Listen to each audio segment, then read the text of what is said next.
All right, Shalom. Shalom, shalom. We're brothers from Lions Den Camp, Zaria, Thunyala, Gabar. Coming at you with a quick spiritual hydration, but first and foremost, we want to give our praise and glory to the Father in the Paleo Hebrew tongue. Ka, Halayim, La, Yahweh, Bahashem, Yahweh Shai, Bahashem, Ha, Rakha, Quadash, Ma. Double honors to the elder and apostle, great millstone, who rule well and teach well. Double honor to our elders, world, a heart won by Yasharallah, die in the Lions Den Camp.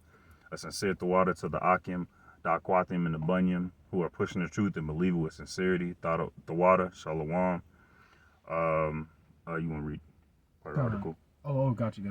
I gotta pull it up. And the article, the title of the article is BRICS is readying a wrecking ball for the American U.S. dollar. I said American U.S. For the U.S. dollar. You can read it a little bit. Might have to pause it. Okay. Wi-Fi. Okay. Good. All right, the article reads, BRICS ready economic wrecking ball for U.S. dollar. All right, and it says, speaking on the alliance's de-dollarization plans, former White House economist Joe Sullivan says BRICS is readying an economic wrecking ball for the U.S. dollar.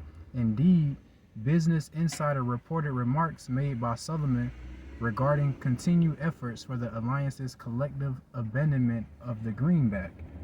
Man. So as the brother was saying, these other nations literally just coming together and forming a wrecking ball, something to ultimately destroy and destabilize the American economy, the U.S. economy, man.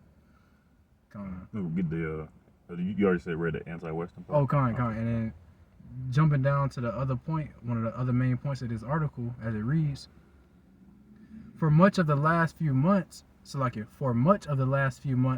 BRICS alliance and its geopolitical maneuvering have dominated the global discourse. Indeed, its growth plan and anti-Western initiatives have caught the eye of countries across the world. Moreover, what has long been overlooked is how effective the bloc could inevitably be. That's like the main point that I saw that made me want to do a lesson, because this place is finished utterly. Let me get your own lesson. The scripture I wanted to get is Habakkuk chapter 2 and verse 5. Yet also because he transgresseth by wine, he is a proud man, neither keepeth at home, who enlargeth his desire as hell, and is as deaf and cannot be satisfied, but gathereth unto him all nations, and heapeth unto him all people. Shall not all these take up a parable against him, and a taunting proverb against him, and say, woe to him that increaseth that which is not his? How long? And to him that laddeth himself with thick clay. And that clay goes into depth. And just like the brothers going into the article, going into the currency of America, and how these other heathen nations is coming against that wine, that philosophy that Esau pushed out, mainly the dollar, the deceptive thing that, they swear falsely on, saying in God they trust, but really their God is gold, oil, and dollars. All right, they heap up to them all these nations, making America a melting pot, and it's ultimately gonna come and bite them. And that's why these nations is getting ready to separate themselves from that greenback. I'm gonna pull out this one, right? This is a book of following on the point the brother just made. This is a book of Revelations, chapter 18 and verse 3. It says, for all nations have drunk of the wine of the wrath of her fornication. And like the Akim was just going into, a part of that wine, man, is that dollar, man, that U.S. dollar. They went to all these nations and countries and places, man, and take all their natural resources, those things that's truly valuable, and in exchange they give them a worthless piece of paper, man. That's part of that the wine of their fornication, man. And also the philosophies and the doctrines and the false religions and gods that they push across the whole earth as well. And it says, and the kings of the earth have committed fornication with her, man. So all these different rulers of these different nations was once in the bed with America, man. But now they getting tired of America now. They kicking her out, And it says, and all the kings of the earth have committed fornication with her, and the merchants of the earth are waxed rich through the abundance of her delicacies, man. So the kings of the earth, they have committed fornication with this place, and have waxed rich in their dealings with this place, man. The buying, the trading, the e-commerce, the importing, exporting, so on and so forth.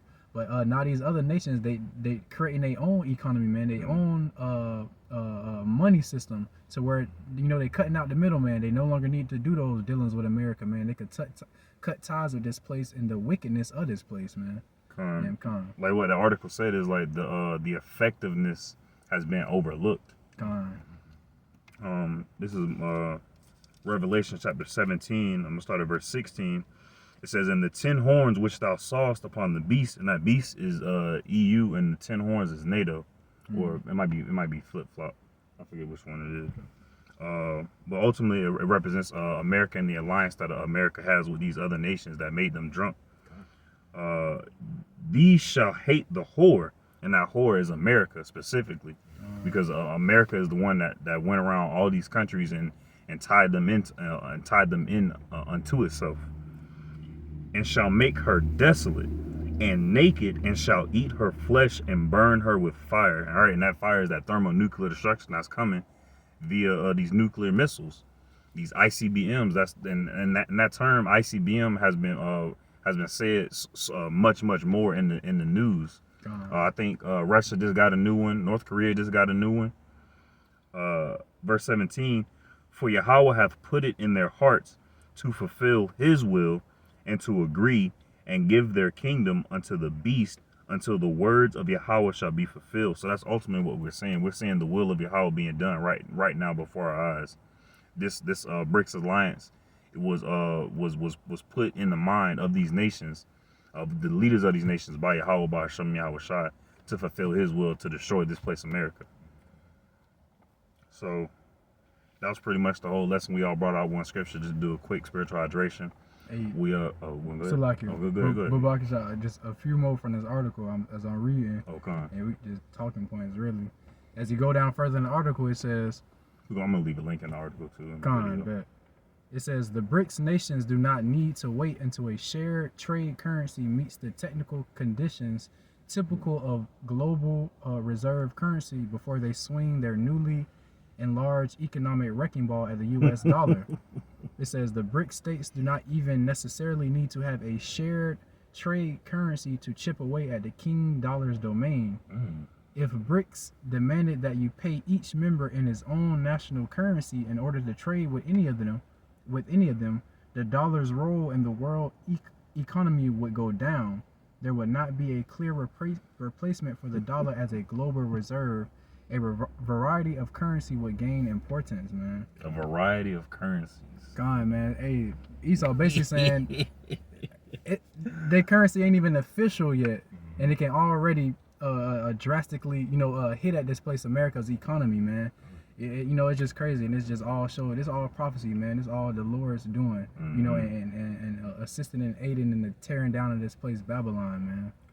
That's what that lone wolf spirit of Esau coming down, man. That pride, and that deception. The other heathen nations are actually coming together against them. It's just like off the end of Friday. They got tired of Debo messing with them, so they finna pick up that brick. they finna jump America. Shit. For real. But we pray and hope that this lesson was edifying. We're gonna end it by giving all praise and glory to the Father.